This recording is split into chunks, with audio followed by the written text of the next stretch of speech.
Hi! இப்போ காமிக்கிறேன் பார்த்தீங்களா, இந்த செடி எப்படி வந்துச்சுன்னு உங்களுக்கு தெரியும். ஷார்ட் வீடியோவில் பார்த்துருப்பீங்க. இந்த செடியோட நேம் என்னன்னு தெரிஞ்சா கமெண்ட் பண்ணுங்கள். இன்றைக்கி என்ன பார்க்க போகிறீங்கன்னு பார்த்தீங்கன்னா, ரசப்பொடி தான் நான் செய்ய போகிறேன். அப்பப்போ வேணுன்றத நம்ம அரைக்கிறத விட கொஞ்சம் அரைச்சி ஸ்டோர் பண்ணி வச்சுக்கிட்டா, ஆஃபீஸ் போகிறவங்களுக்கு, காலேஜ் போகிறவங்களுக்கு ரொம்பவே யூஸ்ஃபுல்லாக இருக்கும். அதுக்கு தேவையானது வந்து துவரம்பருப்பு, தனியா, மிளகு, ஜீரகம், மெஷர்மெண்ட் கப் எல்லாமே ஒரே சமமாக தான் போட்டிருக்கேன். கொஞ்சம் எக்ஸ்ட்ராவும் கொஞ்சம் கம்மியாகவும் எதுவுமே போடல. எல்லாமே ஒரே அளவுக்கு தான். 85 எம்எம்எல் போட்டிருக்கோம். அந்த கப்பில் தான் நான் போட்டிருக்கேன். அடுத்தது பார்த்திங்கன்னா, காஞ்ச மிளகா வந்து காரத்துக்கு ஏற்ற மாதிரி போட்டுக்கோங்க. நான் 3 மட்டும் தான் போட்டு ரெடி பண்ணி வச்சுருந்தேன்.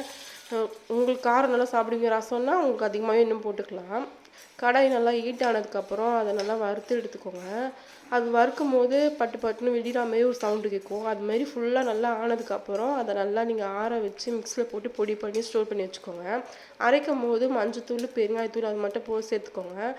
ரசம் வைக்கும் போது புளி, தக்காளி, கொத்தமல்லி இந்த மாதிரி சால்ட் அதை மட்டும் போட்டு நீங்கள் ரெடி பண்ணி வச்சலாம். உடனே டேஸ்ட் நல்லாயிருக்கும். நானும் இந்த பொடி போட்டு ரசம் ரெடி பண்ணேன்.